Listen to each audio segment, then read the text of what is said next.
leading up for the wanted, cold-blooded, callous murder of 17-year-old Louise Wilson on December 10th, 2023.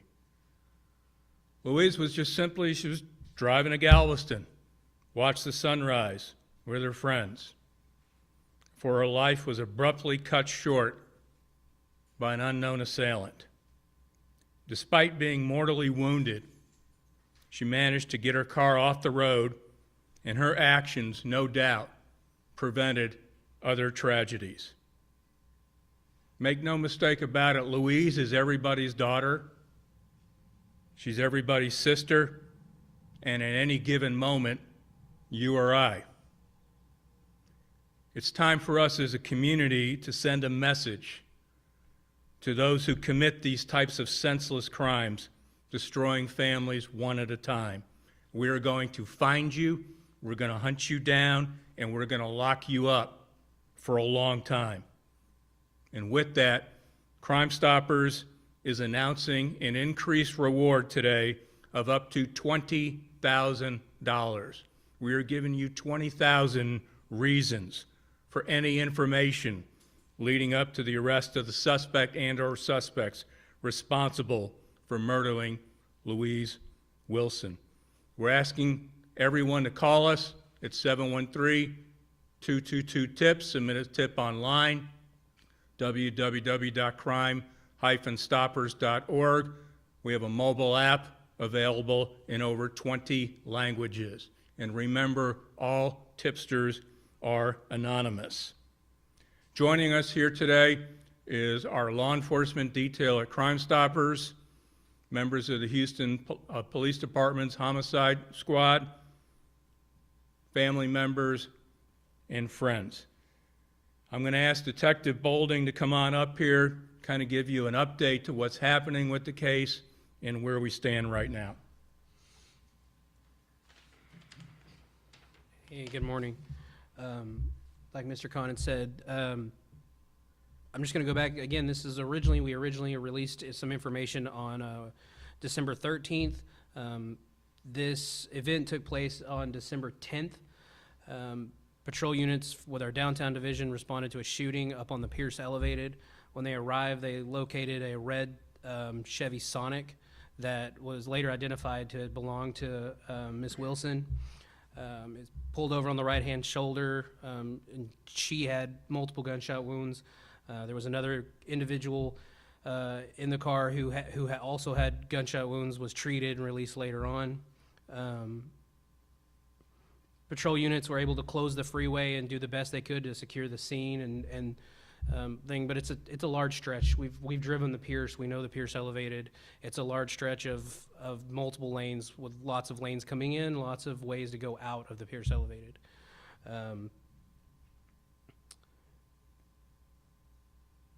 The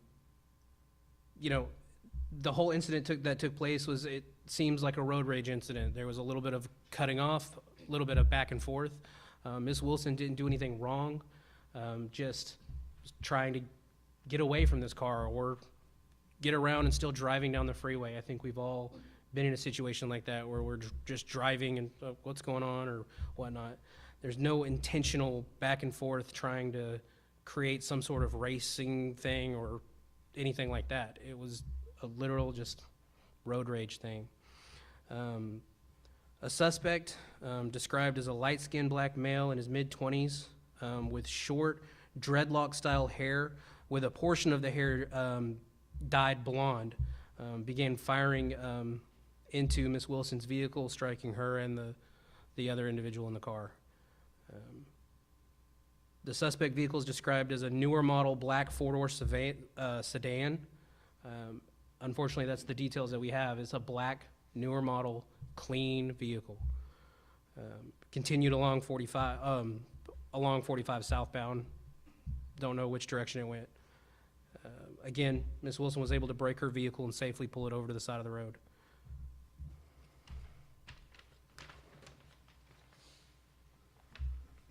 I'm going to ask Louise's father, Daniel. And Daniel's going to also introduce other family members that are here today to make a direct appeal and plea to the public. My name is Daniel Wilson, and I just wanted to make a few comments. To my daughter's killer, I want to say that you're a coward. But unlike how you have taken Louise's life, we have taken yours. We have just given you up to 20,000 reasons to doubt and not trust everyone in your world right now. You will have to live with that doubt for the rest of your life, having to wonder who might turn you in, your mom, dad, brother, sister, or friends. To those you bragged about what you did to our little girl. How much is your life worth to them will be something you will have to ask yourself for the rest of your life. Even if no one ever does turn you in, and you somehow escape man's judgment here on earth, I know you will have to face another judgment, one that is eternal. I do pray that you find salvation, as I know you don't have it right now. It's easy to repent and ask for forgiveness. Maybe one day we can meet face to face as brothers in Christ. To all those who have helped to support us during this time, I want to send my deepest thank you. To those that donated to raise money for the reward, I can never thank you enough, especially Janet Dunnebeck and those at the cafe in Whitney. To all of the law enforcement officers that have worked to help find Louise's killer, I want to thank you and to encourage you to never forget her. To the elected officials that we have contacted, I want to implore you to do something. To my state senator who commented there isn't a legislative remedy to this problem, I beg you to reconsider your position.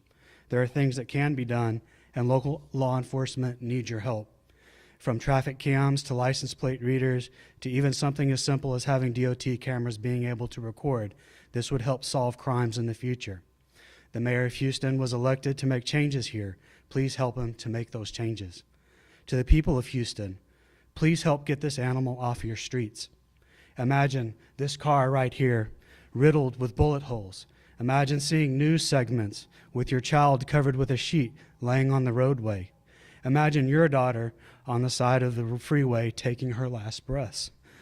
Those are the images that play through my mind every night as I try to sleep, and the image that I see every time I close my eyes or visit her grave. If you don't want to live this same nightmare, get this person off your streets, or it will be you or your kid next time. Louise's family has a long history of service to this country. I served in the Army with multiple deployments, and this is what you see in third world countries. This is not the country I fought to defend. Lastly, to my daughter, I know you're in heaven, surrounded by family, and in the glory of the Lord. You know and have known you are loved here on earth. We will see you again, and I can't wait to see you. Thank you.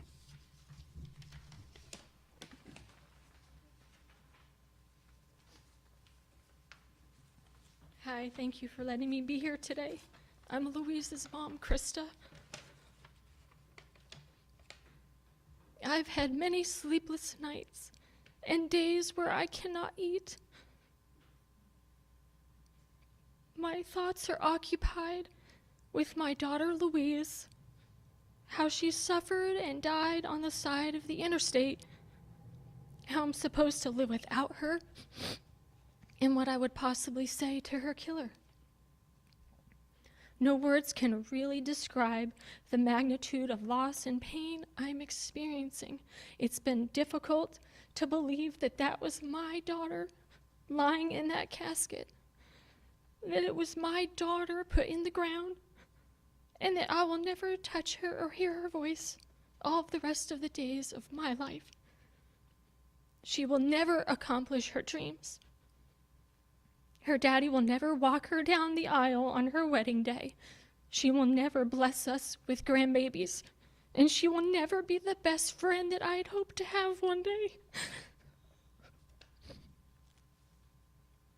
To Louise's killer, I don't know what life you have lived, what successes or hardships you've had, but I do know that there will never be an explanation you can give me that will justify what you did to my daughter. You stole her life, you stole her future, and you stole from our family. You do not value life. You've taken for granted the freedoms that you have, that many have fought before and died. When you chose to spray my daughter with bullets, that's when you lost your right to live freely amongst society. Lord willing, you will be found. You know what man cannot forgive, God can. No sin is too great for God to forgive, and I hope that one day you will give your life to Christ. Thanks.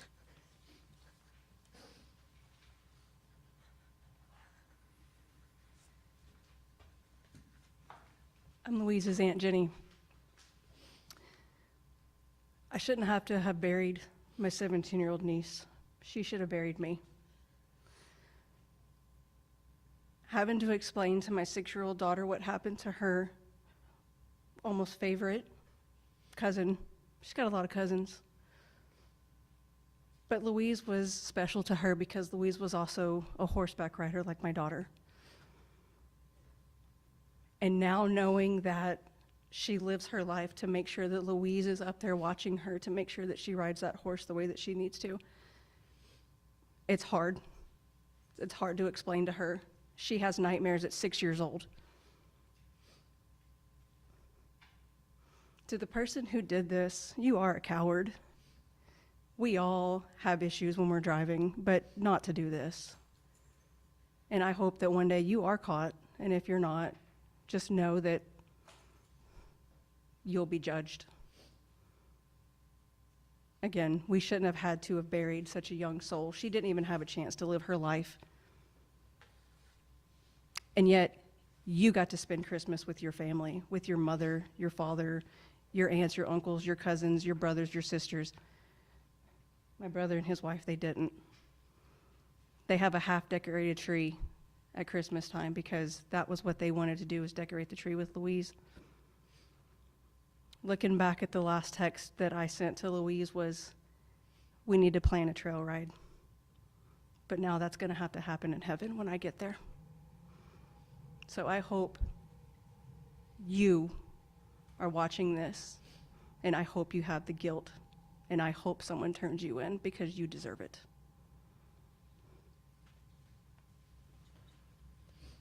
Going to ask Paul Castor to come up, and I'm sure everybody in the greater Houston area is familiar with Paul's story, but Paul's story resonates because of the similarities of what he and his family have had to endure and the success that Crime Stoppers had in bringing his killer to justice. Paul.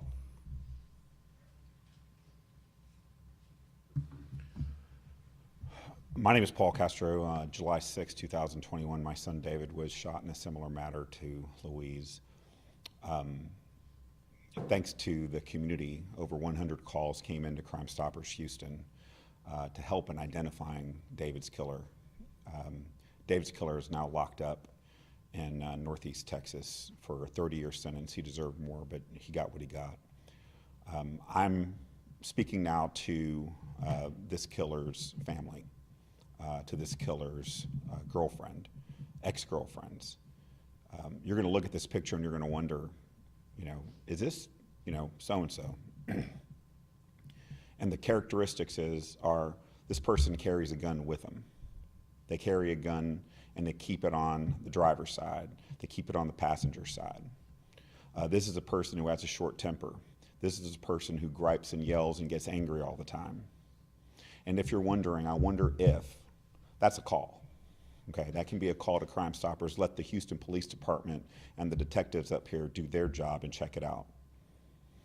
It is unacceptable that our city has become a place where children, fathers, mothers, aunts, uncles are being gunned down on our roads on a regular basis, and where people feel like they have to justify, oh, this person did nothing wrong. I got news for you. Anyone who takes a gun and shoots at another person in a vehicle is the wrong person. That's the bad person. There's no justification for what that person did on that day.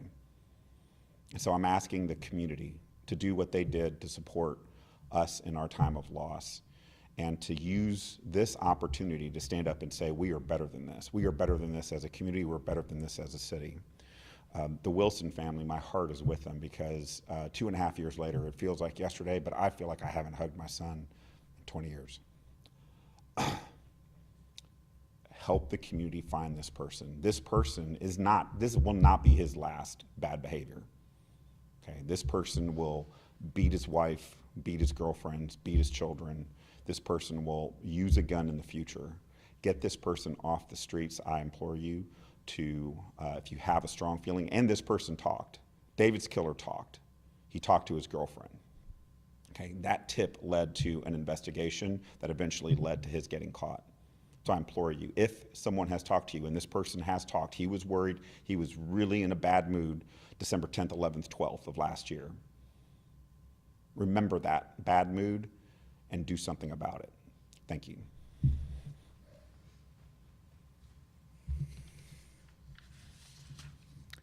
Once again, we're asking the public's help. The public is our best eyes and ears out there. And like Paul said, sadly, Texas is at the epicenter of this burgeoning scourge now known as road rage murder. And we truly believe that someone out there knows who killed Louise. And it's time for you to step up to the plate and do the right thing. Grief is intensified when justice is lacking. And right now, sadly, justice is lacking for Louise and her family. And this senseless violence has got to stop. We are seeing way too many families who are now belong to parents of murdered children and surviving family members of homicide, which is the only organization in this country in which someone else writes out your membership for you. So again, please contact Crime Stoppers, 713-222-TIPS. Go online, www.crime-stoppers.org. Use our mobile app, and you are eligible for an up to a $20,000 reward. And always remember, all tipsters are anonymous. And again, I'd like to thank all the hardworking officers of the Houston Police Department, our staff here, our chairman of the board, Lindsay Ehrenstein, that's here supporting us, and the community of Houston that I know is going to do the right thing. So at this time, we'll open it up for any questions. Going. For the investigators, is there anything else you can talk about the suspect description and how you guys determined that, if that was through speaking with the other witness or kind of how that played out? That's correct.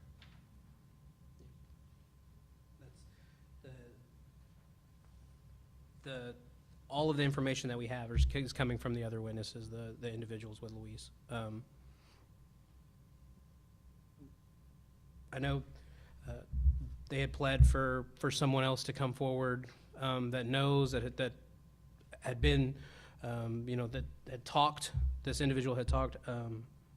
I personally would be fine if someone else that was driving that day came forward as well and called and said, "Hey, I don't know who this person is, but I saw." Whether you think it was important or not important, I'll ask you a bunch of questions and we'll go from there and see if we can determine what may or may not be important. But we need the phone calls.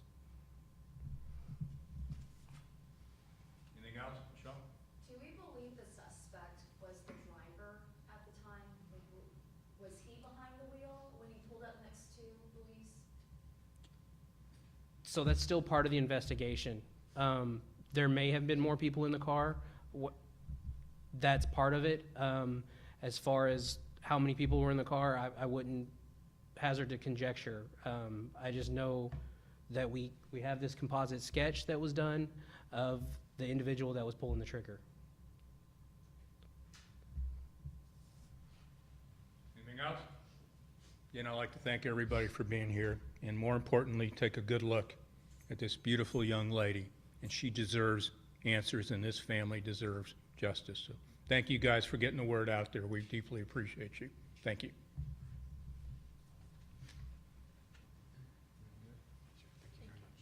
Hang here for a little bit. Connie, you want to get a group picture? Yeah. We're going to get a group picture of everybody. We're going to put this out.